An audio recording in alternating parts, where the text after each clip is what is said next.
Pessoal, vamos dar início aí ao nosso bate-papo sobre sobrevivência em ambientes naturais hostis. A gente vai falar um pouquinho sobre algumas situações que ocorrem no Brasil, no mundo todo, né, mas principalmente no Brasil, no nosso país, quando a gente está no mato. E as pessoas vão para o mato, para a natureza, para o mato, né, igual a gente fala de uma maneira mais coloquial, assim, mais popular, pelas mais diversas razões. Desde aquelas que estão buscando entretenimento, igual a maioria dos praticantes de bushcraft, né, a gente vai para o mato buscar essa reconexão com a natureza, ou o pessoal que vai fazer trilha, o pessoal às vezes biólogo, vai fazer alguma pesquisa de campo, enfim, o ser humano está no meio da natureza pelas mais diversas razões. E quando a gente está no meio do mato, a gente está sujeito a uma série de imprevistos, uma série de fatores e vetores sobre os quais a gente não tem o menor controle. A gente controla aquilo que está ao nosso alcance, dependendo do que a gente estiver fazendo, mas em uma boa medida a gente está exposto aí, vamos dizer assim, a gente está julgado à sorte.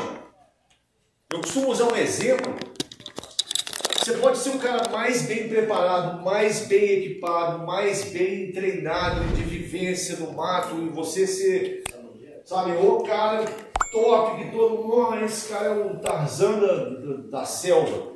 Você entra, você passa debaixo de um galho, cai um galho seco daqui na sua cabeça, poucos metros, já era. Toda a sua expertise, toda a sua experiência, todos os seus seguidores, toda a sua fama, porque em última instância nada disso conta. O que conta é que nós somos o quê? Um corpo frágil. Isso aqui que a gente habita, esse vaso de barro, nossa alma e nosso espírito habita, é muito frágil, galera. E não interessa quantas flexões, quantos quilômetros você corra, quantos agachamentos, quanto de bíceps você tem, isso não diz muito, não conta muito. Quando a gente para pensar de quão frágil é esse sistema fisiológico em relação a tudo que a gente está exposto e sujeito aí fora, a gente percebe que a gente é uma formiguinha mesmo. E situações de sobrevivência, por definição, são situações sobre as quais a gente não tem nenhum controle ou tem muito pouco controle. Temos várias pessoas aqui experientes, vários amigos, mateiros, inclusive o Rodrigo, uma pessoa que eu admiro muito, esse caboclo aqui atrás, quem não conhece, nosso amigo, nosso irmão mateiro, Rodrigo, é o cara que trabalha no escritório mais lindo desse país. O escritório dele é privilegiado, não é na Avenida Paulista não, né, Rodrigo? Não tem nada a ver com isso. Um pouquinho mais longe. Trabalha no meio do mato. Eu vivo e um cara que está sempre postando fotos das maravilhas, nos presenteando aí através do olhar dele, com as maravilhas da natureza. Então, várias pessoas aqui estão no mato o tempo todo, trabalhando, aproveitando a natureza, se reconectando, enfim. E a gente não tem controle sobre várias situações que podem ocorrer. Você pode escorregar, citando, por exemplo, alguns acidentes. Você pode escorregar, cair de mau jeito. Às vezes não é nenhuma queda que você vai ficar prejudicado pro resto da vida, mas você escorregou ali, você caiu em cima da sua mão. Já era, torceu o punho, caiu, bateu o joelho, torceu o pé. Você não está nem perdido. Situações de sobrevivência, a gente tem costume de pensar nelas sobre um avião que caiu na mata, lá no meio da Amazônia, sabe, uma coisa muito distante, num local muito ermo, muito de difícil acesso, e sim, vários casos de sobrevivência estão relacionados a esse cenário. Inclusive, vocês que são pilotos, né?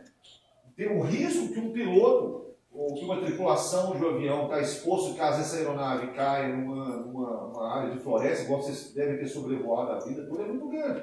E lá, uma vez que vocês saíram da segurança proporcionada pela tecnologia de uma aeronave, você tem que fazer um pouso forçado no meio de uma mata, Você saiu basicamente do século XXI e voltou para a Idade da Pedra, ali em questão de minutos ou segundos.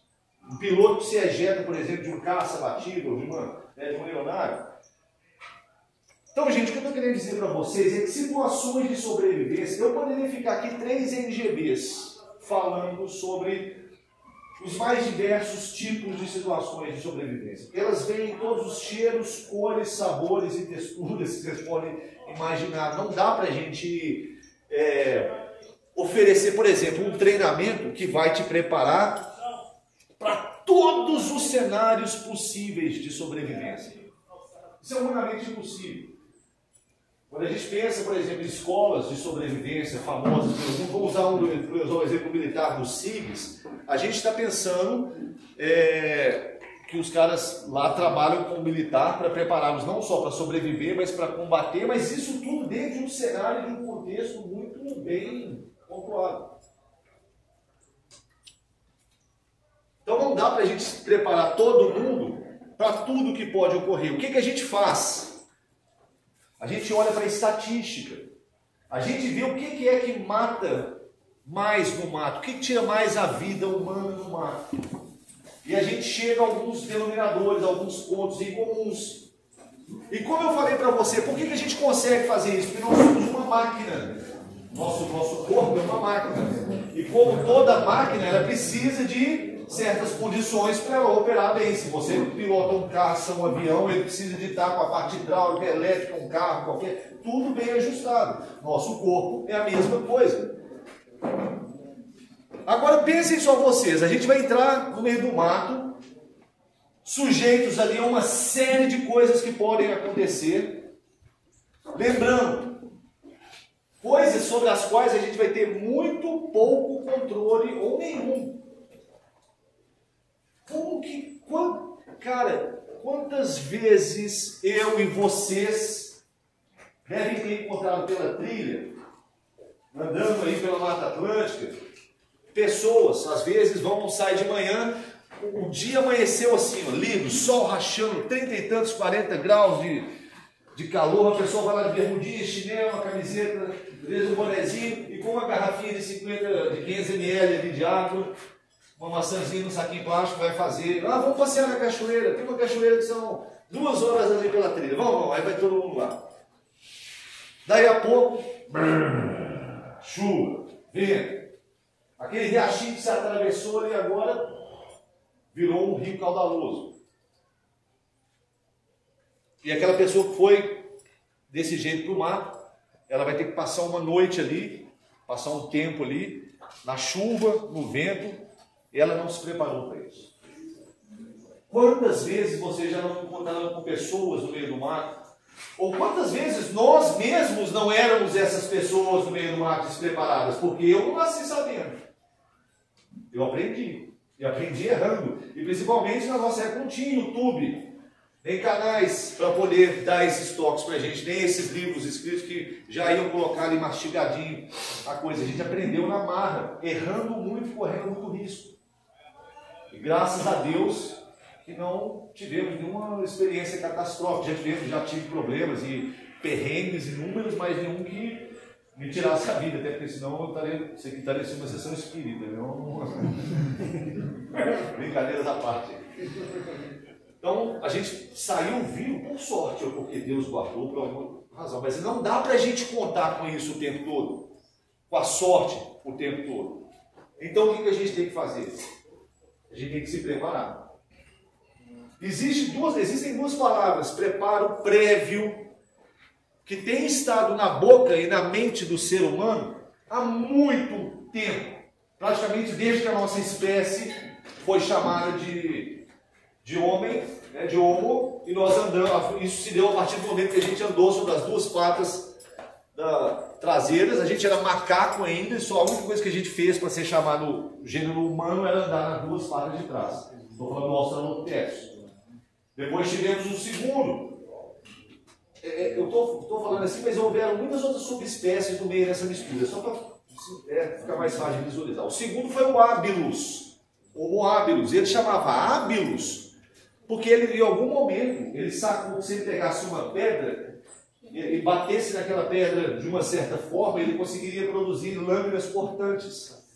Então, ele hábilos porque tinha habilidade para produzir ferramentas.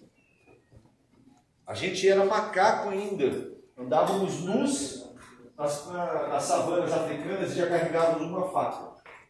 Fogo ainda estava longe de aparecer na nossa história, a gente já tinha uma faca. Essa faca possibilitou a gente produzir ferramentas, acessar alimentos que antes a gente não tinha condições de acessar com as nossas mãos ou com os nossos dentes, a gente não tinha como rasgar. Imagina você andando numa savana africana, você encontra um animal morto, um jacaré morto, um crocodilo morto. Toda aquela energia, toda aquela comida armazenada ali dentro poderia resolver o problema do nosso bando, que durante um bom tempo a gente não consegue ter acesso àquilo e rasgar com as mãos e os dentes. Com uma lasquinha de pedra, um movimento simples, a gente mudou a nossa história. Agora a gente tem acesso a tudo aquilo ali.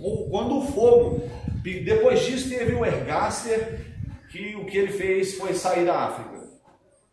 Depois apareceu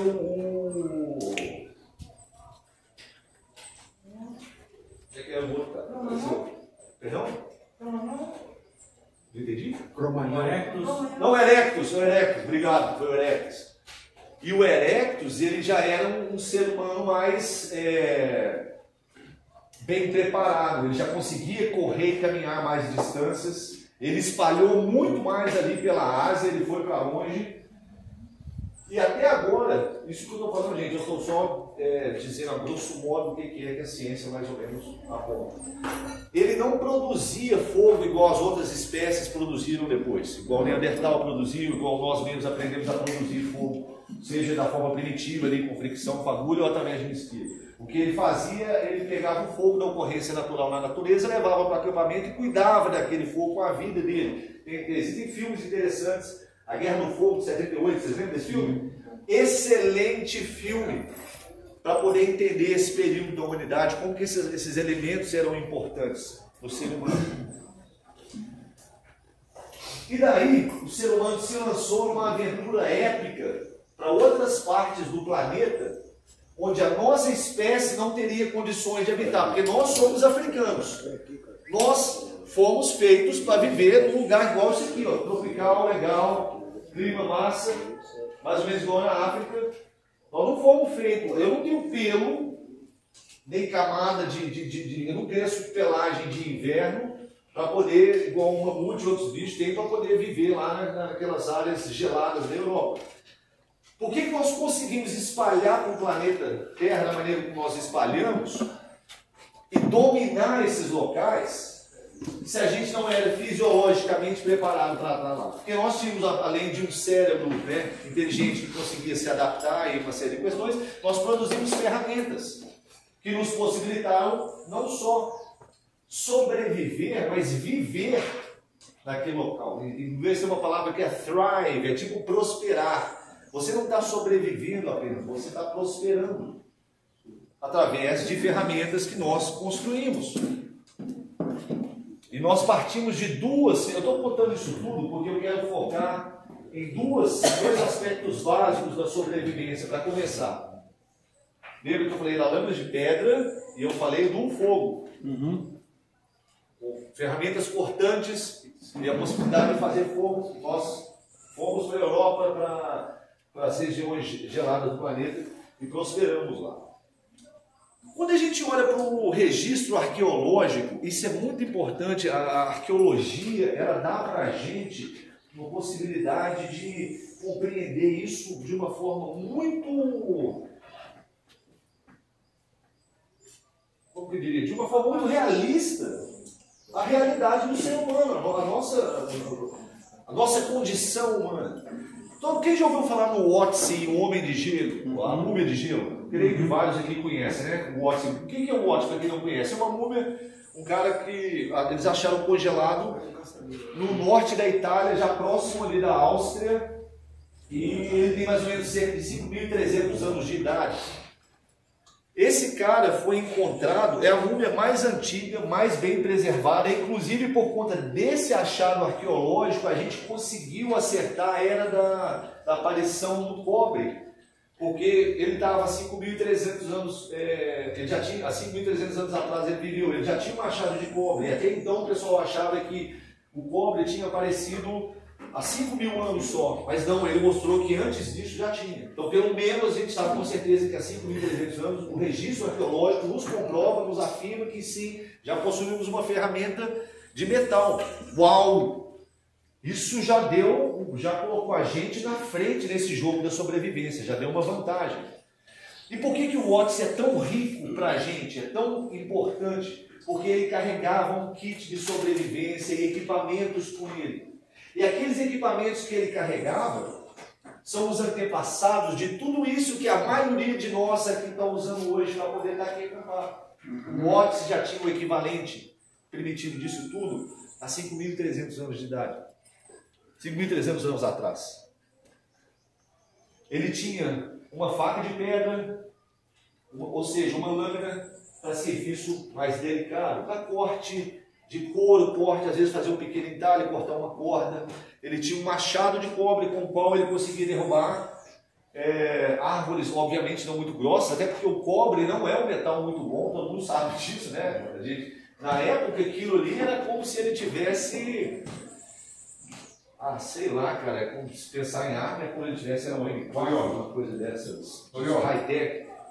O cobre, tanto o cobre quanto o bronze antigo, tinha muito ferro, chegava a ter 20% a 30% de ferro algumas de ferro mesmo? Então havia variação na dureza da densidade. As bronze romanas, se não me engano, chegava a ter 30% de cobre. Mas o bronze já foi o segundo degrau. Mas a extração que eles faziam tinha muita contaminação de ferro. Sim. Não é igual hoje que você tira cobre 99,9%. Com pureza, né? Exatamente. Então acabava tendo uma dureza maior do que o cobre que a gente tem hoje em dia. Sim, mas não chegava a um ferro, um aço. Né? Não era um aço, não era um ferro. Agora vamos e convenhamos. Qualquer tipo de metal, por mais macio que seja, é melhor que nada. Não é? Vocês acham que convivem comigo que se você tiver um machadinho de tipo esse do Odyssey de cobre, cara, você consegue sim abater coisas com ele melhor do que se você... E principalmente se você não souber lascar uma pedra e produzir um machado de pedra. Então você vai... O metal já colocou a gente uma vantagem enorme nesse jogo da sobrevivência. Mas, novamente, ele tinha uma lâmina pesada para serviço pesado e tinha uma lâmina leve para serviço leve. Ele tinha formas de produzir fogo e carregar fogo. Isso é muito interessante porque... Ele tinha uma pedra de sílex e ele tinha também perita, que é chamado ouro de tolo. E através do atrito do sílex com a perita, você produz fagulhas. Como assim? Que tipo de fagulha é essa? Tem muito ferro na perita. Quando você atrita o sílex ali, ele arranca uma limalha daquele ferro, e a energia que você usou para fazer aquele movimento, ela é transferida para aquela limalha que foi arrancada e ela acende, que é onde a gente tem a fagulha. Ele poderia produzir fogo dessa forma usando cogumelos secos que ele carregava consigo. Então ele tiraria a chapeleta do cogumelo, o cogumelo ia expor uma malha muito fininha, tipo aquele filozinho de tutu de roupinha de bailarina, sabe? Aquela coisinha bem, aquele cabelinho assim. Uma fagulhinha daquela cairia ali, acenderia uma brasinha, ele ia soprar, ia trabalhar aquela brasa, ele ia aumentar de tamanho, ele passava aquilo por uma isca de fogo, que a gente chama popularmente de ninho, de passarinho, e pronto. Ele teria a maneira de produzir fogo do nada, se ele quisesse, mas não era isso que ele estava fazendo. O registro arqueológico também mostra que ele estava carregando o fogo dele, carregando a brasa. E hoje em dia existem várias maneiras da gente carregar uma brasa, transportar o fogo de um local para o outro. Você pode literalmente carregar a brasa dentro de um recipiente. No caso, o que ele tinha era uma buca de bétula, é uma árvore lá na Europa. Ela era forrada com folhas verdes e ele levava aquela brasa lá dentro. E ele levava também o que a gente conhece como pau podre, em inglês chama de punk wood. Esse pau podre mesmo que a gente vê o tempo todo também na mata. Ele secava, obviamente aquilo estava seco, ele passava aquele pedaço de pau podre ali para dentro daquele recipiente onde tinha a brasa passava com aquele novo material que havia sido adicionado e ele conseguia iniciar, fazer com que a brasa continuasse queimando. Ele só tinha que realimentar aquilo durante o período que ele estivesse atravessando e dessa forma ele tinha como reiniciar a fogueira dele muito mais simples. Todos nós que estamos aqui sabemos a felicidade de chegar na fogueira no dia seguinte e ter uma brasa boa para poder recomeçar tudo sem ter que, né, fazer o negócio todo do zero. Então ele transportava a brasa dele. A roupa dele, o sistema, o sapato dele é uma coisa sensacional. E se tem uma coisa que, pelo menos para mim, eu fico quase que ofendido pessoalmente quando alguém me fala que esses caras eram primitivos. Ah, esse aí é um cara primitivo. Porque daí, quando eu penso em primitivo, eu penso num troglodita. Né? Não, cara, a mente desses caras eram muito sofisticadas, tanto quanto as nossas são hoje, até porque 5.300 anos atrás e agora é nada. Ele e a gente é a mesma pessoa, do que diz respeito de como que isso aqui funciona. Ele não era em absolutamente nada inferior a gente no que diz respeito do ponto de vista intelectual, por exemplo. Da capacidade de articular e criar coisas. Só que a atenção e a inteligência e tudo deles estava voltado para a sobrevivência. Porque era a realidade deles ali na hora. Eles não tinham tempo para pensar em filosofia e arte, porque eles não tinham garantido o básico que a gente passou a ter depois para poder se dedicar a essas outras coisas. Mas supérfluas, entendendo do ponto de vista da sobrevivência imediata. Tá?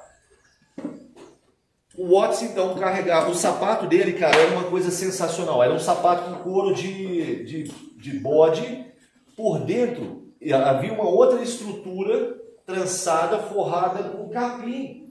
E esse tipo de combinação de materiais possibilitava um isolamento térmico sensacional. O capim, o isolante, é um excelente isolante térmico.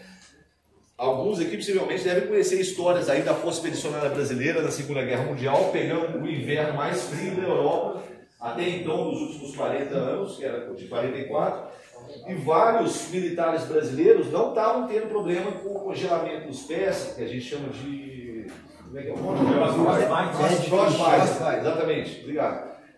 Porque, enquanto os alemães, americanos e outros povos acostumados com aquelas condições climáticas estavam padecendo. Por quê? Porque o caboclo daqui, ele sabia que se ele enfiasse grama e esse material enrolado com jornal, tinha a técnica que eles faziam lá, eles conseguiriam manter os pés aquecidos. E depois, se aquilo molhasse, era jornal e grama, eles conseguiam em abundância. Usando o princípio que o Watts usava, de usar essa grama, palha, um material de aquecimento. A roupa dele era muito engraçada. Não havia na época, pelo menos não se incluísse em registro arqueológico, calça, igual a gente conhece, que são esses dois tubos ligados aqui em cima que fica preso na cintura. O que havia eram perneiras, também de pele de bode, se não me engano, um animal desses, e elas ficavam presas num cinto que ele carregava por pequenas cordinhas, para uma forma de amarração ali, e essas cordinhas evitavam, e o cinto evitavam que as perneiras, uma vez molhadas com a neve, com a água, descessem pesadas, manteriam elas no lugar. E o cinto que prendia a perneira dele era também um kit de sobrevivência, era uma bolsa, era um tubo que ele havia costurado, e lá dentro tinha esses fungos que ele usava, poderia usar para produzir uma fagulha, uma isca de fogo. Esse fungo também poderia ser usado para combater o parasita que ele tinha no estômago dele. Então ele estava carregando consigo ali dentro remédio e uma forma de produzir fogo no mesmo objeto. Guardem isso, porque daqui a pouco eu vou voltar a esse aspecto. Ele carregava itens multifuncionais, remédio e fogo. Ele tinha ali pedras de sílex, também outras pequenas ferramentas, agulhas para costura. Ele tinha uma capa, ele tinha um chapéu, ele tinha uma mochila, ele tinha uma ferramenta eficiente, ele transportava fogo. Como que alguém tem coragem de chamar essa população, essas pessoas de primitivas? A gente é muito arrogante, cara. Tira a energia elétrica nossa aqui, você vai ver os bambambãs do século XXI, todo mundo passando fome, passando sede, porque não sabe mais tirar a comida nem viver sem um botão para apertar. E eles é que são primitivos. O Watts, no equipamento dele, ele aplicava um conceito que todos nós aplicamos hoje em dia, que é o princípio da multifuncionalidade. Se você pode levar para o mato um item que faz uma coisa, e você pode levar, ao invés disso, um outro item que faz aquela coisa e uma outra, a gente dá preferência para esse outro item, multifuncionalidade. Não é? Por que a gente anda com um canivete suíço ou um Gerber aí? Porque o negócio tem um monte de ferramenta, porque senão a gente está andando com um canivete de uma lâmina só até hoje. É ou não é? Multifuncionalidade. O princípio da multifuncionalidade e do preparo prévio tem acompanhado o ser humano ao longo dessa jornada toda. Eu falei de um cara que viveu há 5.300 anos atrás. Se você for hoje em dia, por exemplo, para a Amazônia e olhar para as populações indígenas daquela região, principalmente aquelas que ainda não estão não foram tão afetadas. Eu quero usar o termo contaminado, mas eu não consigo olhar para isso que não visitar. Aqueles que ainda estão mais ligados à sua tradição, à sua cultura. Influência, muito bem. É mais, né, mais digerido. Na verdade, eu creio que é contaminado, mas enfim, isso aí esses caras, quando eles vão para o mato, eles não vão chegar lá e falar assim, eu estou aqui com o mato ambulante, pô, a gente vai passar uma semana aqui caçando, agora eu vou precisar fazer fogo, deixa eu ver onde é que eu acho uma maneira aqui para eu fazer o rendril. Não, cara, ele já vai levar o rendril, ainda que ele use o rendril ou o boldril, ou seja, o arco e broca, né, ou a mão e broca, independentemente de qual forma ele use para começar o fogo, ele vai levar esse material preparado de casa. Em determinada época do ano, as árvores vão dar aquele algodão da paineira, ele vai coletar aquele material para que quando estiver fora da estação, ele possa usar aquilo. Ele já leva aquilo pronto. E claro que quando a gente fala de populações indígenas, a gente está falando de uma multitude, uma variedade de formas de enxergar a vida e de viver, que mesmo entre eles podem ser bem diferentes. Por exemplo, os índios do Alto Xingu têm comportamentos culturais muito diferentes dos do Baixo Xingu. A título de ilustração, o pessoal do Alto Xingu não come macaco, o pessoal do Baixo Xingu come. O pessoal do Alto Xingu olha com meio assim, pô, esse povo come macaco? Nós não comemos, nós somos melhores. Então mostrando que são seres humanos. Não é porque eles são índios que eles são diferentes da gente no que diz respeito ao desenvolvimento. Nós temos, na medida que a gente cria sociedade, a gente cria um monte de problemas e de conceitos, né, que a gente julga um melhor que o outro baseado nessas coisas. Isso é o ser humano. Então, o que eu estou querendo dizer para vocês é que os índios, mesmo as populações indígenas, quando eles vão para o mato, eles vão preparados, eles levam coisas da tribo para o mato.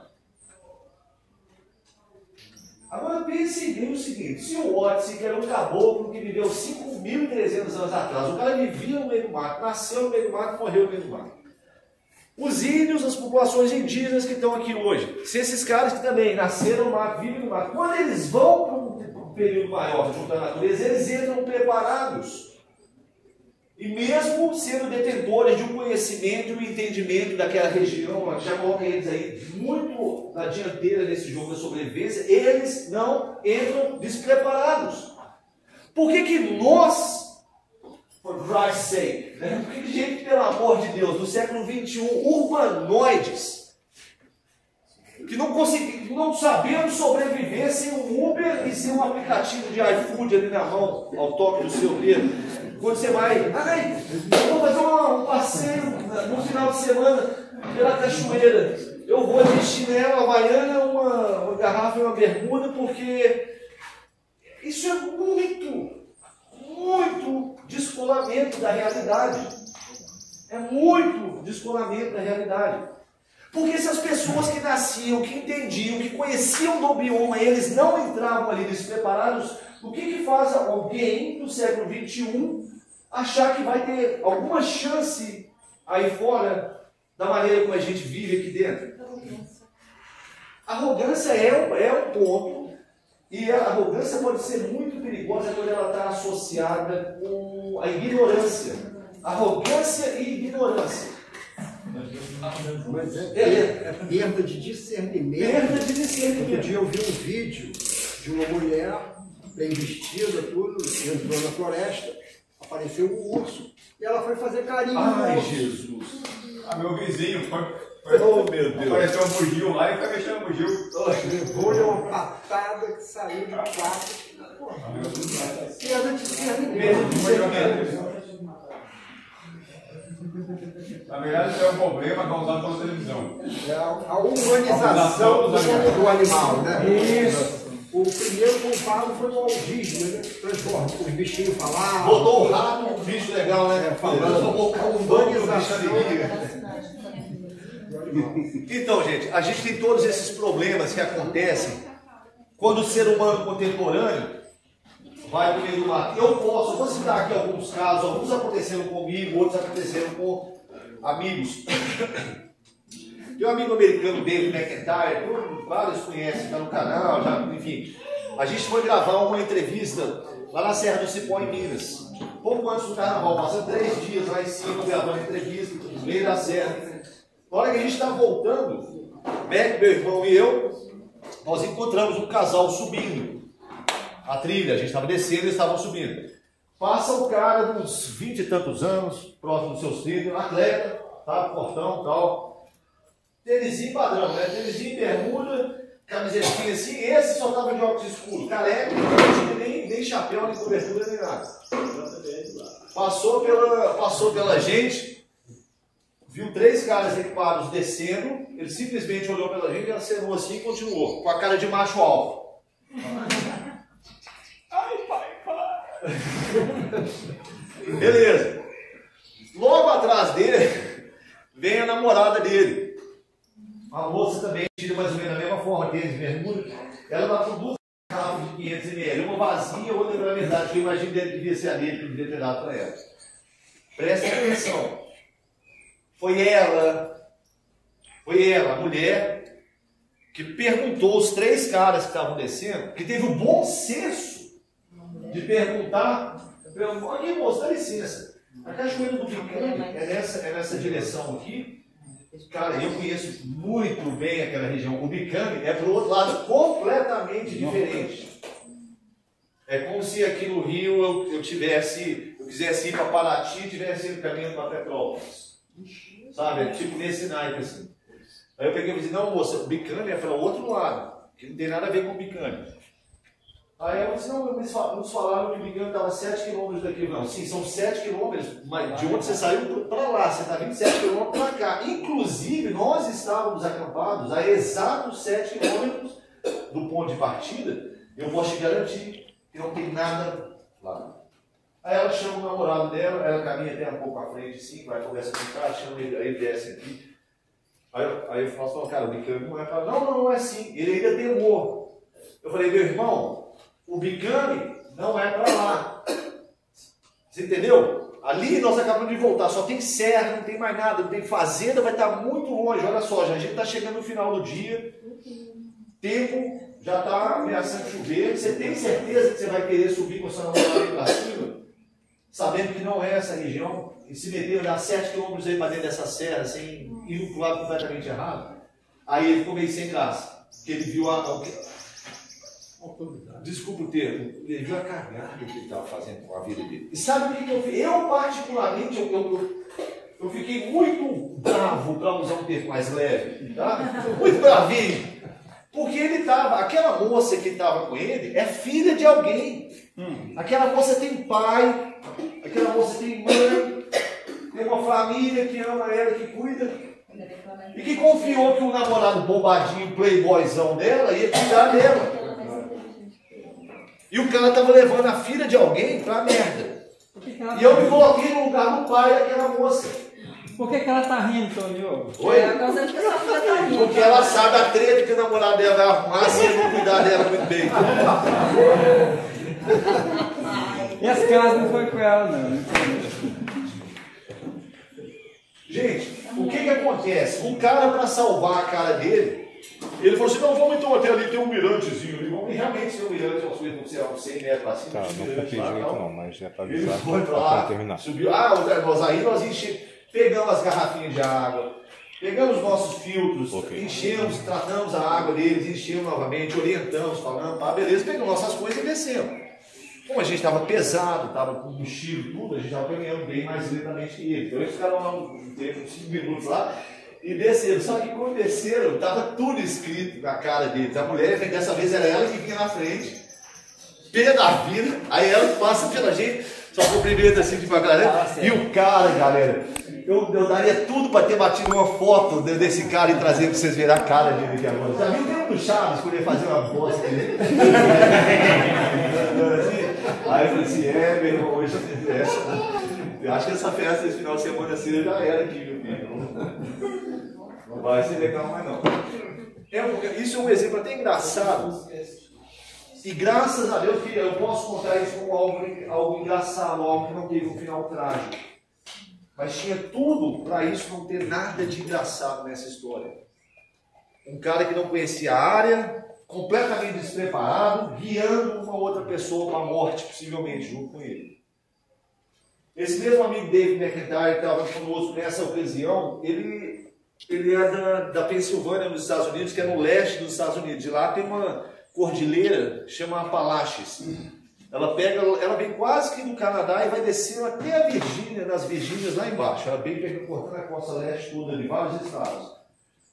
E lá... Pois não. Já andou uma parte dela? Não. Pretendo aí, se Deus quiser. Mas lá, essas trilhas, elas são muito bem marcadas e muito bem mapeadas, e tem local para você parar, para acampar, para fazer fogo, tem os rangers que são os guarda-parque, a coisa é tudo muito bem feita e muito bem organizada. Tem parte da trilha que é fechada, não pode.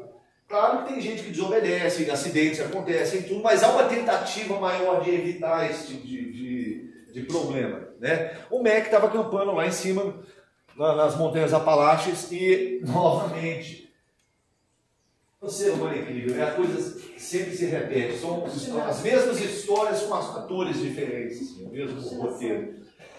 O Mac, na beirada da trilha, com sua barraca, passa novamente uma família. Lá vai o pai na frente, um cara mais ou menos uns 40 e tantos anos, com cara de macho alfa também, sempre, né? Não pode deixar teu. E lá vai. Lá atrás dele já vai um filho, mais ou menos uns 20 anos, o machinho alfinha, ou alfafinha, né? O macho alfafa. Com a carinha de macho alfa também. Ele passa lá, vê o cara, olha, continua. E novamente a história se repete. Atrás dele vinha a filha adolescente, de boca aberta, chorando. E a mãe com cara de desespero.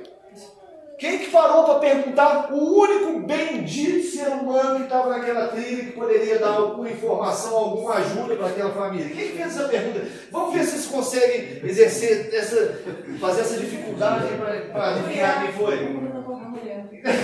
Mas a mulher. Por quê? Porque a mulher desenvolveu mais comunicação com o homem. E a gente vai tocar nesse assunto. Então, vai ter um outro problema pior que isso aí. Orgulho. Exato, porque a comunicação a gente desenvolve orgulho e arrogância, já é mais difícil você combater isso. E a gente sabe que para o homem, principalmente quando você tem família ali, pelas quais você é responsável, sabe, eu estou lá com minha filha, estou na ambulância, cara, eu sou responsável por ela. A gente sabe que a sociedade é isso mesmo. A sociedade cobra esse tipo de coisa. Que ele seja provedor, exatamente. Seja, protetor. Então por que em vez dele fazer isso, ele tem... Qual que é o problema em você assim, reconhecer, chegar para a sua família e dizer, gente, olha só, eu sou o responsável aqui, mas eu não estou bem certo se esse é o caminho. Nós vamos seguir aqui, mas pode ser que em algum momento era para fazer zig, nós fizemos zag. E aí a dificuldade do cara chegar e reconhecer para as pessoas que confiaram nele, que ele decepcionou nesse sentido. Olha, é um erro, cara. Não é porque você é homem que você é obrigado a acertar tudo. Sim. O que você não pode fazer é deixar a sua arrogância e impedir que você chegue para a sua família e falar, cara, estamos com um problema. Eu criei um problema, me perdoe, mas temos que resolver isso juntos. Isso se chama humildade, ponto. Ponto. E se você não tem humildade para chegar diante da sua família e reconhecer, você não está sendo, de repente, tão bom líder como você acha que você estaria sendo. Né? Uma visão errônea, né? Uma visão errônea. Talvez você tenha que, por que eu não posso chegar e conversar? Com a minha esposa, pelo menos, que vai ser esse assunto, você não vai tratar com os filhos, mas chega para ela ver aqui, amor, o negócio é o seguinte. Deu ruim. A gente vai ter que, né? A sua mulher, que era sua companheira, Ele está dividindo ali, chega pelo menos para ela, não carrega. E por que você está colocando isso tudo sobre você? A mulher que pediu ajuda. O que o Mac fez? Pegou o mapa. Não, cara, olha aqui. Ela perguntou, onde fica o estacionamento tal? Ele disse, o próximo estacionamento, você até tem aqui, mas está no Canadá. A gente aqui ainda está, sei lá, na Pensilvânia. O Canadá está muito longe daqui.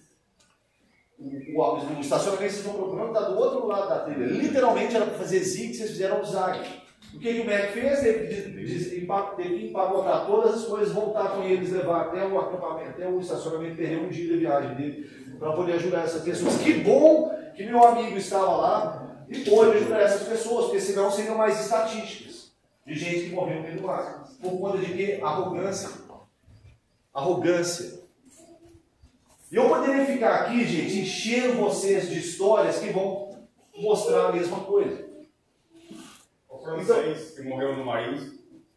Tipo o francês, que já tinha tido problema anteriormente, o mesmo tipo de problema que não aprendeu. A segunda chance ele não teve. Juliano, vou te falar uma coisa. Não precisa nem ser muito mato fechado, não ser grande distância. Lá em cima no parque, a gente cansa de ter que subir fora do horário para resgatar a gente que se perde em trilha de 2 carros. Tá aí. Dois horas todo marcado, limpinho, que é praticamente impossível de você se perder. O cara vai lá, Ele consegue se perder. Tem que voltar à noite para ter. E em geral essas pessoas não têm lanterna, não tem nada, nem tipo de preparo para um imprevisto naquela situação maravilhosa. As últimas 3 meninas, a gente chegou, uma já estava no segundo estágio de português. Que a gente já sabe, quando a gente sai para procurar, a gente leva sempre um chocolate quente, um chá quente, um café, que a gente já sabe que quando encontrar, vai precisar. Eu preparo prédio para cuidar dessas. Rodrigo, por exemplo, você sempre posta lá fotos dos seus kits, dos seus equipamentos, e a gente sempre tem várias facas e coisas que a gente leva. A gente entra no mato preparado. Mas as pessoas que têm esse entendimento de responsabilidade, de autorresponsabilidade, ou seja, responsabilidade para consigo e para com as outras pessoas que vão estar com elas, infelizmente, é um número muito menor de gente que faz isso. E que sequer entende isso. E aí entra um pouco disso que você falou, na parte da ignorância e de arrogância. Essa adolescente que você viu, espelhou como se fosse sua filha, né? E ela estava possivelmente colocando toda a segurança dela na mão do líder, né? Com certeza ela estava. Aí me veio uma lembrança do coach lá que levou a galera lá para o pico do Marins. Perfeito, né? perfeito. Olha quanta gente acreditou. Gente, olha só. A gente não brinca com a vida nossa, muito menos com as dos outros. A gente não brinca. E eu vou dizer o seguinte: você é responsável por você pelas suas decisões. Você é adulto, você toma as suas decisões e paga os preços por elas. Ponto final. Agora, se você quer fazer. O que eu quero dizer com isso? Se você quer fazer gracinha no meio do mato, vai sozinho. Não leva gente. Porque você. E o que acontece, cara? Muitas vezes na juventude, o condicionamento físico, o vigor e a capacidade de desenvolver velocidade, isso te dá uma falsa ilusão. Uma ilusão só pode ser falsa, né? Se fosse falsa não seria verdadeira. Desculpa, isso te dá uma ilusão de que você vai estar apto para resolver essas tretas todas, porque você confia no seu vigor físico, no músculo da juventude, do que. E isso, na verdade, tem um valor. Mas isso conta muito pouco no overall, na visão geral, no todo da coisa. Até mesmo, o próprio fato de estar com algum equipamento e acha que tudo vai ser resolvido. Exato, aí outra observação boa. Confiar demais em equipamento. E nossa, aí a gente entra num outro problema que tem hoje em dia, que é o hype de equipamento. Existe sempre a faca do momento, a mochila do momento, as coisas do momento, os equipamentos do momento. Paulo do momento, acho que coisa, né? E o Paulo do momento. E a gente, né, que você quer sempre, a gente não tem nada errado com isso, cara. Você buscar o melhor que você puder ter de acordo com as suas condições financeiras, absolutamente não vejo nenhum problema com isso. O que não vai acontecer, infelizmente, é você pegar um facão ou uma faca, por exemplo. Esse facão aqui, aliás, me foi dado de presente pelo meu amigo Ricardo aqui, ó. Olha só o carro que ele fez aqui. Vamos supor que esse facão aqui é o sabre de luz do Darth Vader. Não, do Luke Skywalker, porque o Darth Vader é do lado dele da força. Vamos pensar do Luke Skywalker. E ó, acreditem em mim, o dia que eles inventarem o sabre de luz, eu vou querer um ir pro mato. Você tem fogo e lâmina, tudo mesmo ali, ó. Né? Vou querer. Mas infelizmente a força não está comigo. Né? Não tem aquele que fala, o cara olha pro caboclo e fala, a força é grande mesmo. Não, a força não é grande em mim. Implica que o quê? Que se eu pegar o sabre de luz do Luke Skywalker, colocar ele aqui no chão e falar, trabalhe, corte a madeira, faça fogo, ele vai ficar quietinho no lugar dele. Se eu paguei 25 mil reais por uma lâmina, esses 25 mil reais não vão valer nada para mim se eu não souber operar aquela lâmina com segurança, com responsabilidade e com eficácia e eficiência. Então isso que você falou muitas vezes, a gente tem um equipamento, você compra um equipamento, nem sabe usar o equipamento direito e leva o equipamento como se o equipamento fosse trabalhar sozinho. Isso nos dá um exemplo, a gente tem um exemplo trágico disso. Vocês vão lembrar do padre do balão, dos balões? Esse cara faltou, o instrutor de voo dele falava que ele faltava aula, não prestava atenção, era arrogante. Ele tinha um equipamento top de GPS, ele nunca fez um crash course, um curso rápido de aprendizado, de usar o GPS. Quando os balões estavam perdendo a altitude e ele estava caindo, que ele passou um rádio para o pessoal ensinar ele a usar o GPS, para ele mandar a localização. Meu irmão, você não aprende a nadar com o Titanic afundando. Não rola. Ele tinha que ter se preparado antes. Imagina um piloto, piloto da Força Aérea, piloto. Imagina que vocês fizeram treinamentos antes para situações de emergência. Vocês chegaram a pular de paraquedista? Ricardo, imagina só.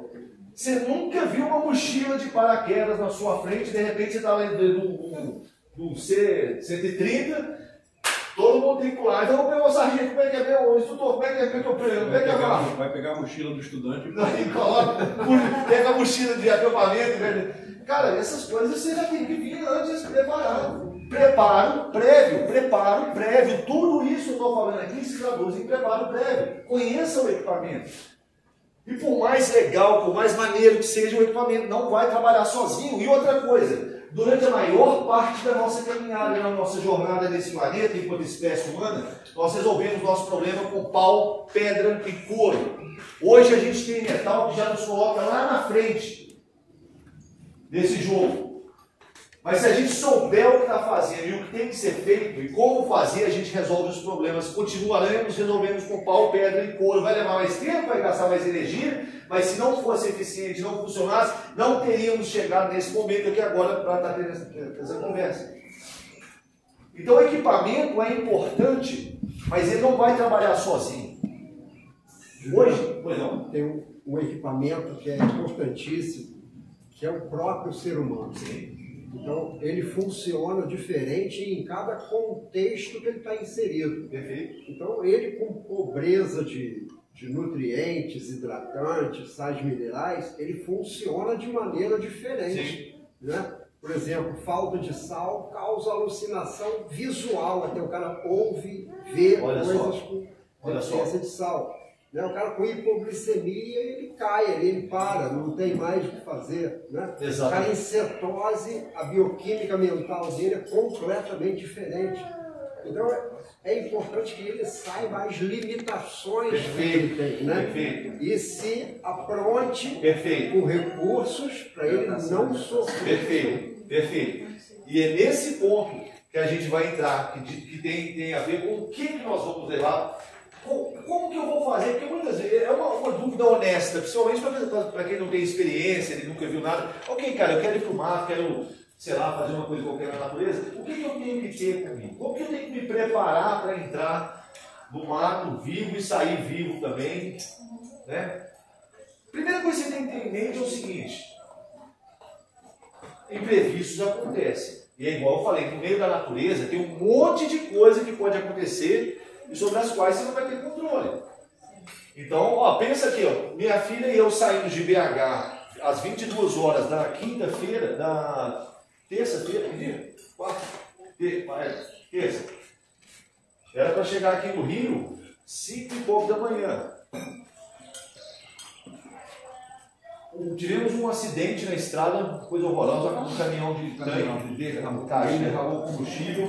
Ficamos de 11 horas da noite até as 11 horas da manhã parados. 12 horas dentro do ônibus parado na estrada, esperando. A gente estava planejando, contando com isso? Não. Quantas milhares de vezes eu já não entrei no ônibus da Útil, da Cometa, para sair de Belo Horizonte, vim no Rio de Janeiro e cheguei tudo certinho, mas dessa vez não foi igual todas as outras milhares de vezes. E não é porque as outras milhares de vezes deram certo que essa vai dar certo. A gente estava preparado, tínhamos água, tínhamos lanche, né? Ficamos, graças a Deus, ficamos bem. Mas quando eu vou para o mato, aqui ó, dá um exemplo que aconteceu comigo há pouco tempo atrás. Eu tenho problema de cálculo renal. De vez em quando eu passo os perrengues que vocês não têm ideia de cálculo renal. Todas as vezes que eu vou para o mato é sempre de boa, mas já teve uma vez que eu fui para o mato e eu tive problema de cálculo renal lá no mato. Eu estava contando com isso? Não. Mas as coisas acontecem.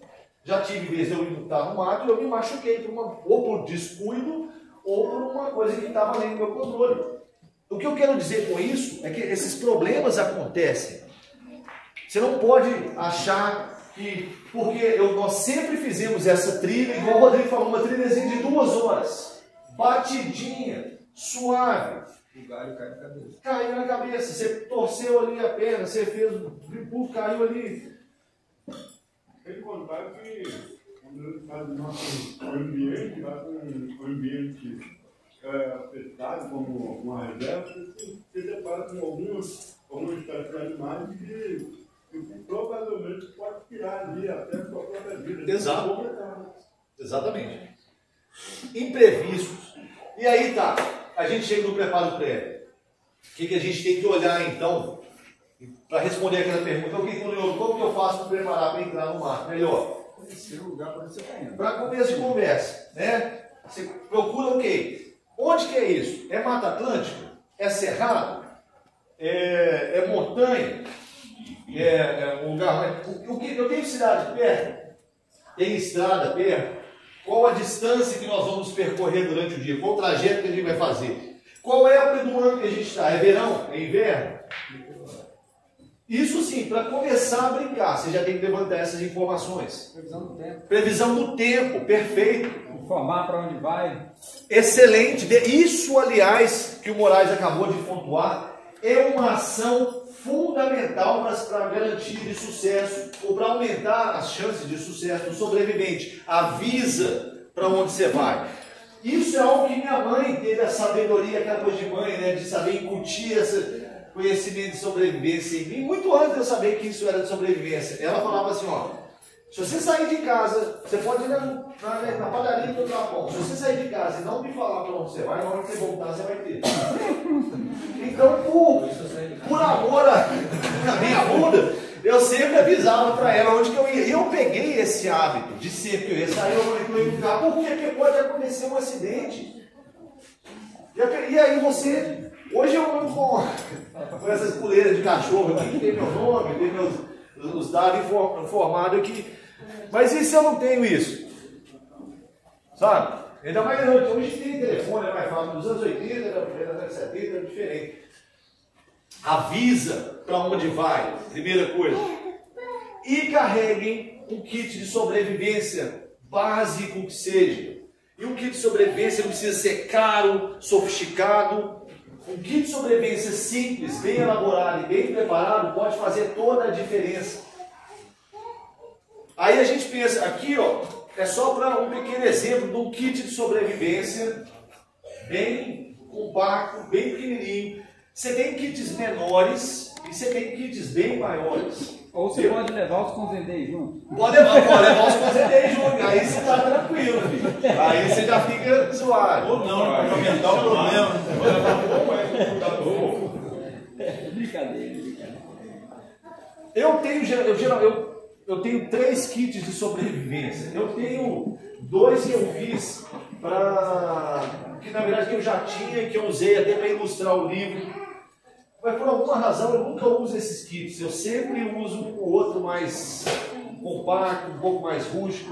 Mas de uma maneira geral, qualquer um desses kits, eles vão tratar de 5 aspectos.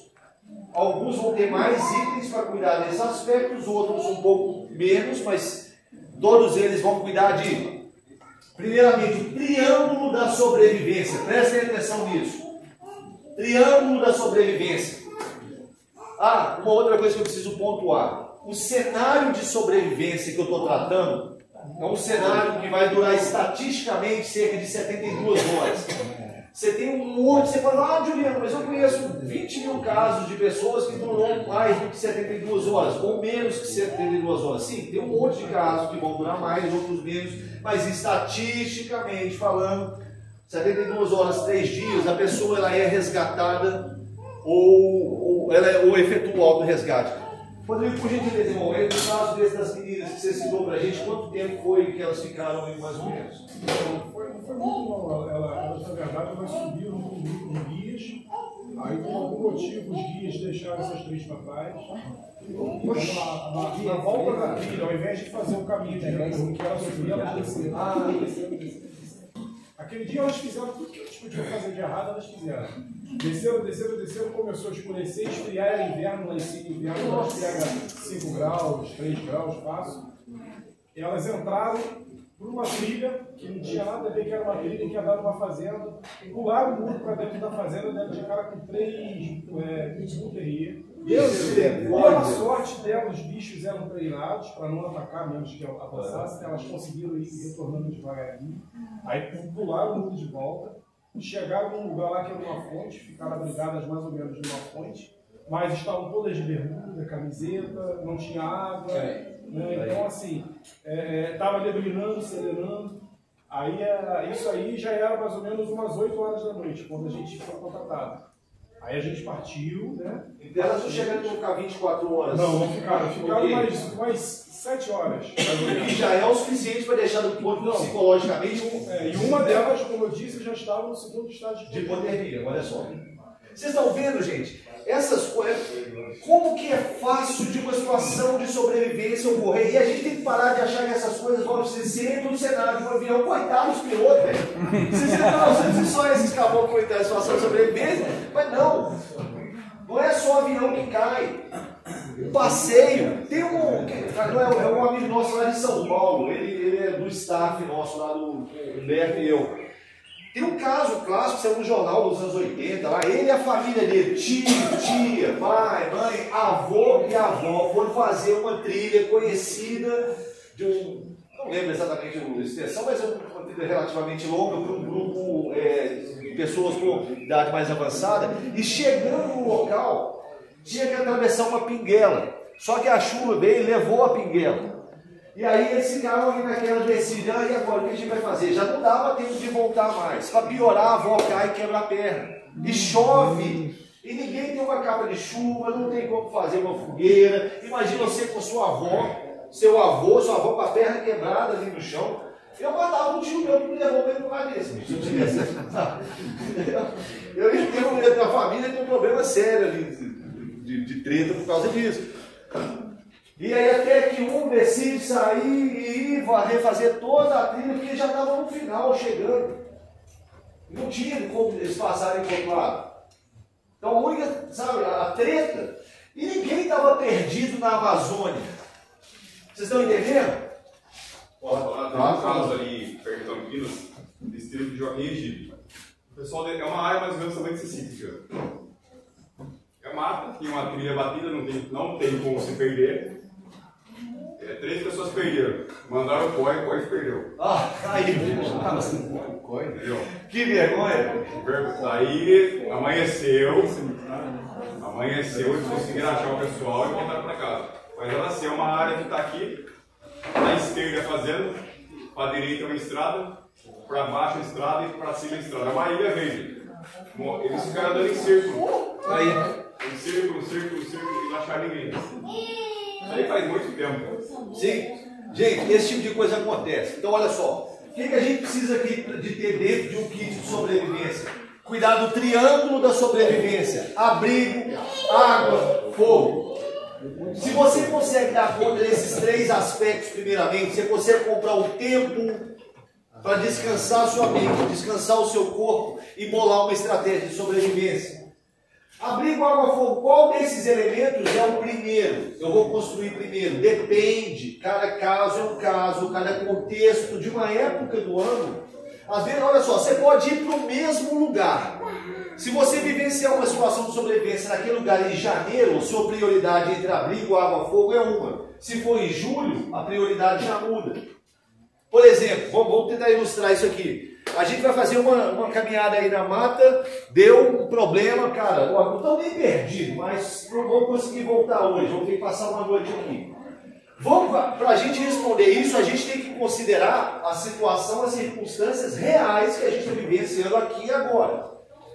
Então me respondam, se a gente for passar uma noite ali em cima, que fosse acampando, curtindo, ali em cima daquele morro, qual seria a nossa prioridade desses três elementos? Abrigo, água, fogo. Água, fogo e abrigo. Os três, ok. Mas na ordem. Tá. Por que a água primeiro? Está muito quente, está desidratando, você precisa se amontanhar.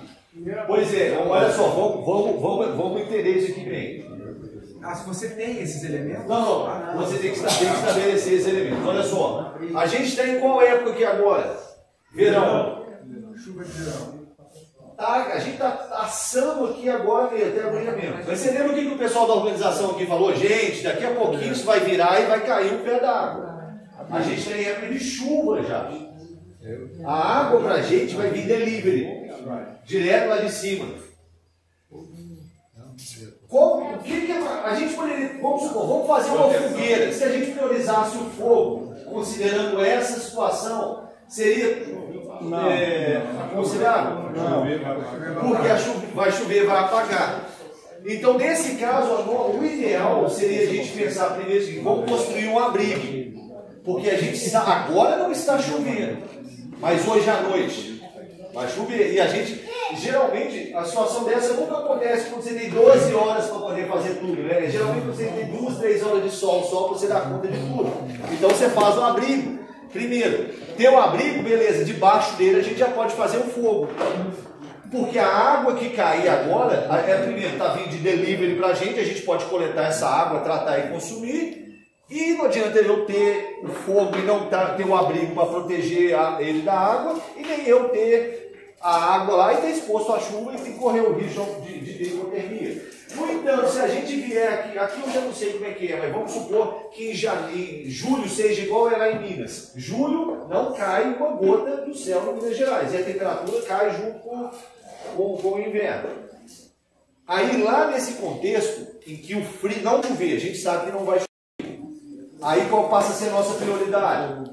Fogo e um abrigo de vento, pensando mais no vento depois, esse tipo de coisa. Mas o fogo passa a ser o número 1.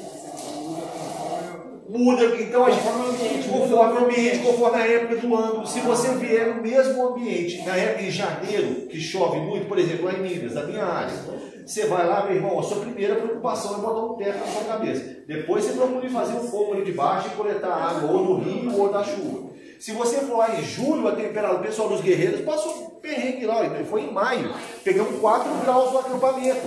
Pergunta para eles se seria possível ficar lá sem fogueira, Dani. Esquece. E foram 10 dias juntando fogo que eu de manhã na malandragem ia lá arrumar a brasa deles, da fogueira deles lá, quando eles acordaram. Então o fogo passa a ser a prioridade. Então estabelecer o triângulo da sobrevivência, abrir com água, fogo. Depois, itens que te permitam sinalizar, chamar a atenção, um apito, um espelho, lanterna para a noite, navegação, bússola, mas obviamente você tem que saber usar uma bússola, né? Porque a bússola também não vai te mostrar. E outra coisa, para usar a bússola, você já tem que entrar navegando, porque não adianta você estar perdido, me perdi, deixa eu pegar a bússola aqui, não vai adiantar nada também. E comida, gente, como é que fica essa questão de comida? Você pode colocar o que ali? Dá para colocar uma pizza, um monte de coisa aqui dentro? Não dá, olha só, é um kitzinho pequeno, mas eu tenho um sachê de carbogel, doce, carboidrato. Por quê? Porque ele dá energia rápida. Eu comi aquilo ali, no instantinho tem energia. E outra coisa, é um tipo de alimento que não vai usar muita água do seu trato intestinal para poder se digerir, igual proteína. Porque a gente tem a fantasia da sobrevivência, igual o Rambo, né? Você pula de uma árvore com a faca assim, volta com o pernil de um java-porco nas costas. Cara, proteína, numa situação de sobrevivência em que você tenha pouca água, é roubada. Porque você vai... Imagina num deserto, lá para Caatinga ali, você com quase água nenhuma. Você vai inventar de fazer um churrasco de calango, de pegar um bicho ali para poder... Se você não tem nem água para... Você vai piorar a sua situação muito mais, você vai ficar desidratado muito mais rápido.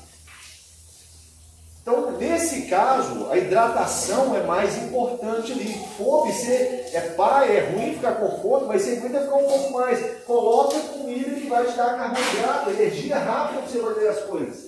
E comida, nesse caso, é combustível, não é, gente, não é para matar a fome e ficar de barriga cheia.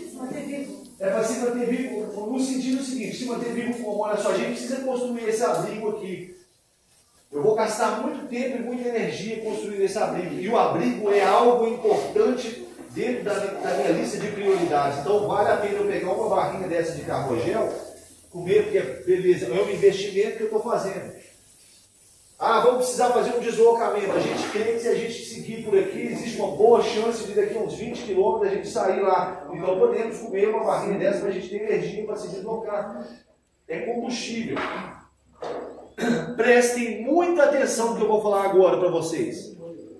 Tudo, absolutamente tudo que vocês fizerem no mar, vocês vão pagar usando duas moedas. E não é Bitcoin e nem é dólar. As moedas são tempo e caloria. Tudo que vocês fizerem vai consumir tempo e caloria para fazer. Então esses dois elementos, tempo e caloria, são premium. São prêmio. O seu kit de sobrevivência, ele tem que te permitir realizar as tarefas de abrigo, água, fogo, consumindo menos tempo e menos caloria. Então esquece aquele negócio, eu vou montar o rabo de jacu, igual a gente vê ali nos coisas dos SIGs. Ali você tem um pelotão, você tem um monte de militar ali construindo aquilo juntos. Vai um cara sozinho tentar fazer um rabo de jacu daquele ali para ver quantos dias ele vai levar para fazer. O que é que você quer? Cara, eu quero ver. Ah, outra ilusão. Eu vou entrar na mata e vou sobreviver fazendo fogo com arco e broca. Não, você não vai fazer fogo com arco e broca. Sabe por quê? Porque morreu muita gente morreu nesse planeta porque não tinha capacidade de fazer fogo com essa rapidez e com esse gasto mínimo de calorias. Então você vai botar um isqueiro no seu bolso, vai botar uma isca de fogo aí boa e não vai brincar com a vida suas, porque não tem garantia usando a forma primitiva. Se fosse garantido, a gente estava fazendo fogo assim todo dia em casa. Se tiver molhado, se tiver úmido, já era. Moraes é instrutor de fogo primitivo. Ele sabe a dificuldade e a realidade que é você fazer isso quando as condições não estão favoráveis. Água e fogo não combinam em lugar nenhum do mundo. Então você não pode confiar que você vai entrar no mato, numa situação de sobrevivência, e vai fazer fogo com um pauzinho. Deixa para isso você vem para um sítio assim, aí bate foto para o Instagram, coloca lá e tira onda, massa, beleza. Mas você vai para o mato, leva uma forma garantida de fazer seu fogo. Com pouco consumo de tempo, com pouco consumo de caloria. Abrigo. Ah, eu vou fazer um rabo de jacu. Não, cara, olha só. Se eu tenho aqui um poncho, eu posso usar qualquer poncho, um pedaço de plástico. Ô, gente, agora vocês estão me vendo assim, agora com poncho, essas coisas gringas, mais chique. Mas essa não foi a minha realidade, eu estou com 52 anos. Essa não foi a minha realidade enquanto alguém que estava no mato, a maior parte da minha vida. Simplesmente que não havia isso para comprar. Eu usava lona preta de construção dessas, igual muita gente que usou. A gente usava aquela cordinha de varal que você não tinha paracorde. Você usava uma faca paia da Tramontina lá, que meu pai tinha, que imitava chifre de cerro, que ele tirava a onda do churrasco, porque a gente não tinha essas coisas que a gente resolvia a nossa vida com aquilo. Mas hoje em dia a gente tem um poncho desse aqui, ó, por exemplo, No caso de uma situação de sobrevivência, o ideal seria que fosse alaranjado, não camuflado, né, meu serviço. Mas pensando em me salvar ali da chuva, isso já resolve. Eu consigo montar um abrigo rápido, com poucas cordinhas, um rolinho com uma mão cheia de cordinhas. Se eu monto um abrigo de chão, pode ser. Olha, outra coisa, situação de sobrevivência não é para dormir e acordar super confortável, não. Às vezes é você só passar a noite lá no perrengue acordar, mas vai acordar vivo. Ou seja, vai acordar, né? Você não acorda morto, então você não acordaria, né? Foi dormir e acordou morto. Exatamente, acordou morto. Então você amanhecer vivo. Foi melhor, né? Amanhecer vivo. Um poncho desse e uma mãozada de corda. Aí você leva ali um isqueiro ou uma pederneira. Ah, e outra coisa. Todo mundo pederneira. Mas pederneira não é mole de usar se você já não tem a isca otimizada de algodão com vaselina e tal, igual a galera fala. Vai pegar uma isca natural e vai tentar. A primeira vez que eu peguei uma pederneira e fui tentar acender uma isca natural foi frustrante.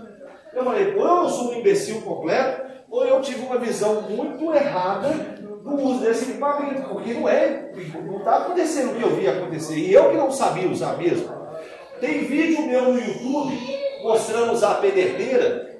Elas tinham acabado de chegar aqui. Eu deixei esse vídeo lá, eu não quis tirar esse vídeo, para que as pessoas possam olhar e falar assim, olha que legal, velho, o Juliano está fazendo uma bosta ali, hoje ele aprendeu, ele não faz mais aquilo.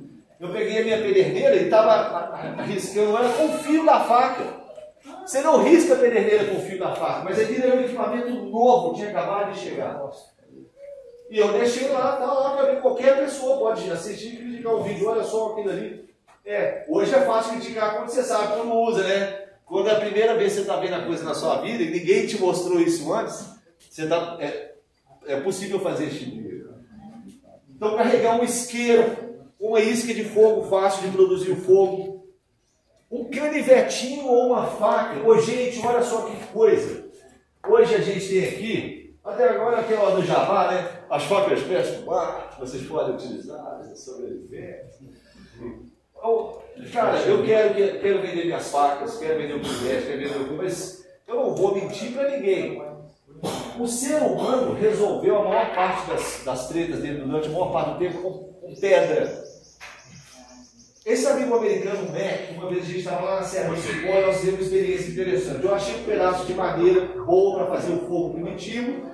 E eu falei assim, Mac, eu vou fazer um kit de boldril aqui sem usar metal, sem usar nada de corte, só usando pedra aqui da região. E ele estava com o canivetinho do filho dele, que era um canivetinho Xing-Ling, né? É Vitorinox, sem nada não, Xing-Ling, daqueles mais vagados que você vai encontrar no camelô lá do centro. Eu levei 2 horas, isso foi, nós gravamos um vídeo, eu levei 2 horas e meia para aprontar esse kit de fogo primitivo usando pedra. O Mac com o canivetinho Xing-Ling do filho dele fez em 15 minutos. Estão entendendo? Então você tem uma ferramenta, querem usar as ferramentas que a gente desenvolve no mato, pô, que massa, ficaremos felizes, podem ter certeza que são coisas de qualidade. Cara, mas é possível de dar conta desses aspectos com qualquer tipo de ferramenta. Tenho ferramentas de cordas. Então olha só, poncho, cordinha, um isqueiro, uma iscazinha e um canivete desse aqui, ó. Eu já consigo resolver minha vida. Já consigo resolver minha vida ali para construir abrigo, pegar uma água, às vezes, sei lá, corto o bambu, consigo coletar a água da chuva, armazeno aquela água, tem abrigo, consigo fazer um foguinho ali, já me mantenho vivo. Isso é sobrevivência.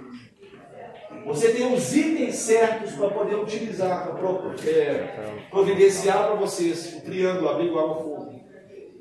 Eu posso ficar aqui o resto do dia falando de casos, experiências e equipamentos. Eu nem vou abrir aqui para mostrar o que eu tenho aqui dentro. Porque você não vai encontrar novidade nenhuma. Eu fico sinceramente, eu não sei nem o que pensar às vezes. Porque as pessoas chegam aqui, o cara do meu, você leva no seu kit? Deixa eu dar uma olhadinha. Eu falo assim, cara, só você precisa estar um grau superior daquilo para você ter acesso ao meu kit. Você é inferior. Ô, velho, pelo amor de Deus, filho. Você não vai encontrar nada aqui que vocês não tenham aí. E muitas vezes as pessoas têm itens até melhores que os meus. Eu fico, ó, velho, melhor que o meu responder, mas o meu vai dar conta. E eu nunca fui ligado a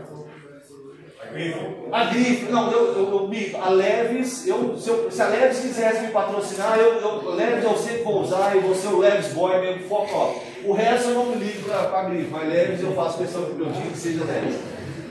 É uma bobagem, ali também é tão boa quanto em outros, mas é que a Leves, enfim. Nem sei que eu estou falando de Leves aqui agora. Memória emocional. Exatamente. Mas realmente eu não sou um cara ligado a essas coisas, sabe, a grife. Ah, tem que ter isso. O que aconteceu comigo, quando eu era jovem, eu vi faca, né? A gente tem coisa com faca.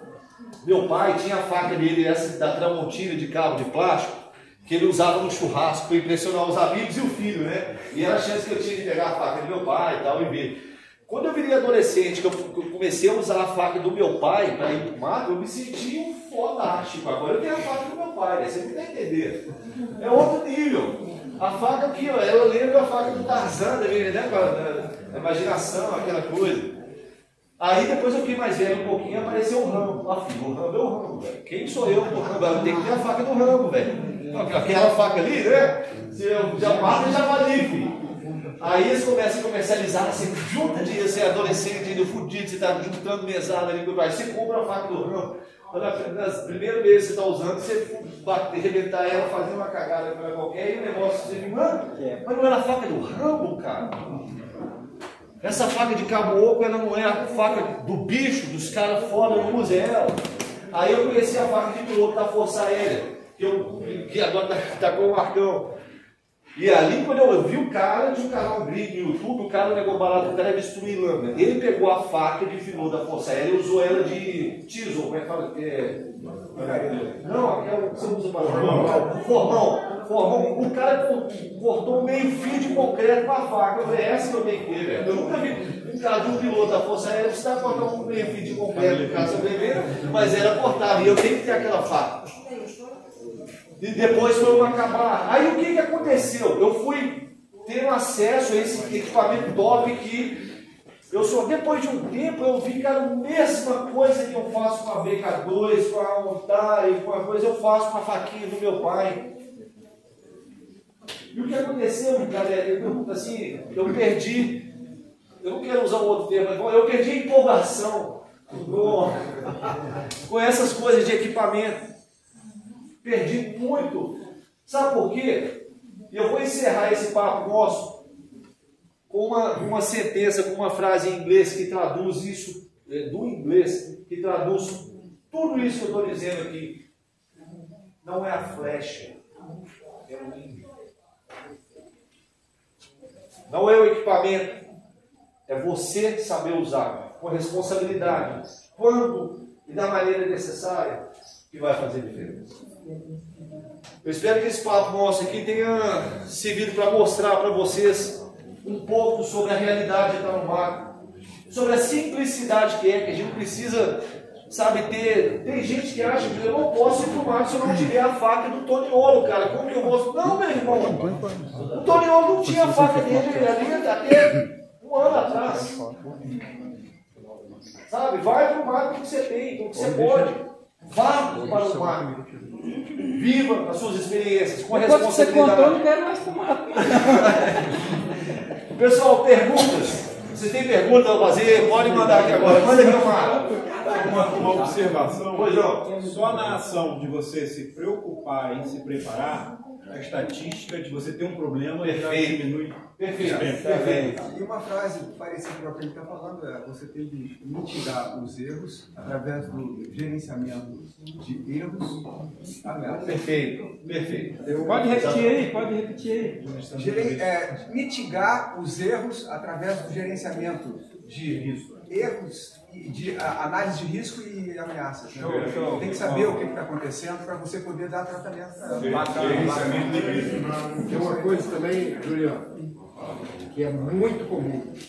A pessoa trabalhar cansada, fadigada. Sim. Não faça isso. Sim. Entendeu? Você segurando um facão há horas ali dentro, Você começa a perder a força da mão. Sim, fica bambo o braço. Então, o desenho espacial que corre essa lâmina não é mais o mesmo. Exatamente. Entendeu? Muda o ângulo. Então, não trabalhe cansado. Outra coisa é trabalhar de forma não ergonômica. De lado, todo torto. Bota na sua frente o que você tem que fazer. Tente ficar confortável e fácil, tranquilo. Isso diminui muito o acidente. Perfeito. Muito. Ótimo. Gente, perguntas, observações, dúvidas? Observação. Vai sortear a faca? Outra coisa também é trabalhar em equipe, né? Sim, ótimo. Ótimo. Trabalho em equipe, trabalho em grupo. Isso é fundamental. Eu quero ver o que você tem no seu kit, eu tô curiosa. Eu não gosto de fazer, mas é só coisa boa. Observação. Em relação ao que o Dani falou, as 3 partes, abrigo, água e fogo. Sim. Sempre a prioridade que você vai pensar ali no raciocínio é proteção. Primeira, eu tô aqui é a chuva, é proteção qualquer, abrigo. Eu tô no deserto, proteção qualquer, frio. E assim por diante. Qual que é a primeira linha de defesa, de proteção nossa no mato? A sua roupa é a sua primeira linha de defesa. Por isso que a gente vai entrar para a mata, a gente não vai de bermuda, a gente não vai de chinelo. Esse aqui é o padrão. Algum tipo de calçado, tipo bota, calça comprida, uma camisa que cubra boa parte do corpo. A roupa é a nossa primeira linha de defesa no ambiente, de uma maneira geral. Lagados pelados, tapa muito bem. Perfeito, ótima lembrança. Ótima lembrança. Ótima lembrança. Tudo bem. Juliano, você comentou da faca do campo, o quanto anterior do seu pai, né? Eu lembrei que na nossa época, nos anos 80, você começou a surgir esses caras aí da Hollywood e tal. E é uma observação e uma crítica também, né? Porque naquela época mesmo, você, não sendo o equipamento adequado, você ia atrás de ter equipamento. Exato. Hoje parece que a gente julgava que era bom pelo menos. Exatamente. Só que hoje eu vejo, eu levo o pessoal para as trilhas e eu tento passar um conhecimento, principalmente para os jovens e tal, né? Mas eu vejo uma boa parte dispersa e alheia a qualquer tipo de coisa. E na sala de aula, quando nós falamos da indústria de Hollywood, né, de filmes e tal, você não vê mais a galera absorvendo isso. E isso é muito preocupante. Então, no pré-pandemia, pandemia e pós-pandemia, houve um aumento muito grande dessas pessoas aleatórias passando perrengue no mato, sumindo, morrendo, se perdendo e não tendo um mínimo de noção de filme sequer. Nem o filme para poder dar uma renda, nem que fosse meio errôneo, não fosse mais pelo menos o filme está mais aprimorado, tem mais coisas. Cristiano, né? Isso.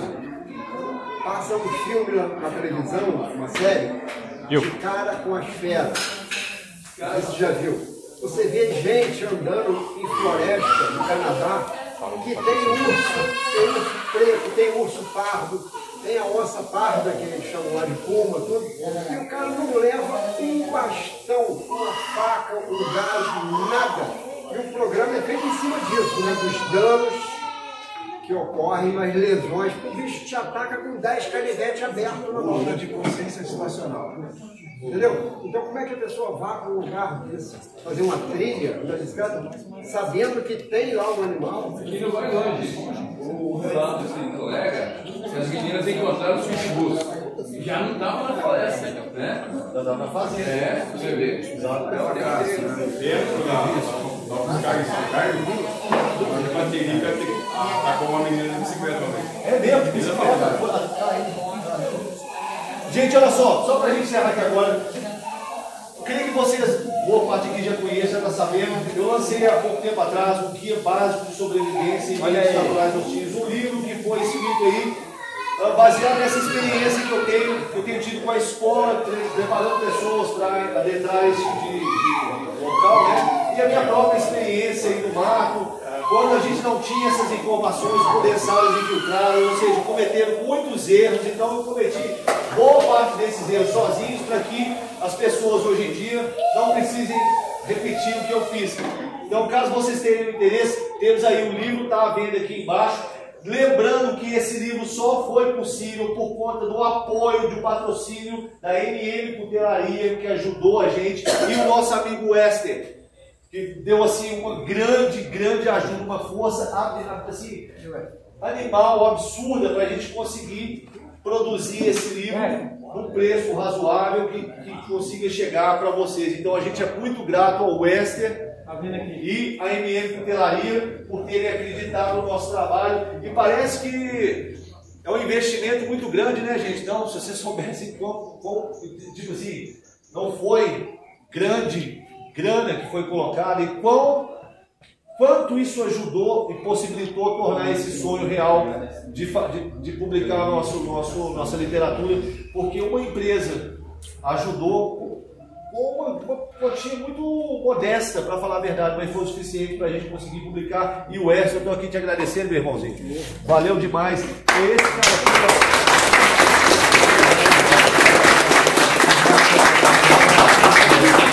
Esse cara aqui, que praticamente deu. Cara, eu não vou dizer que é um presente de irmão, de amigo, é algo que um pai faria para um filho. Tá? É algo que um pai faria para um filho e que permitiu a gente estar com esse livro aqui hoje. Então, muito obrigado. Eu agradeço.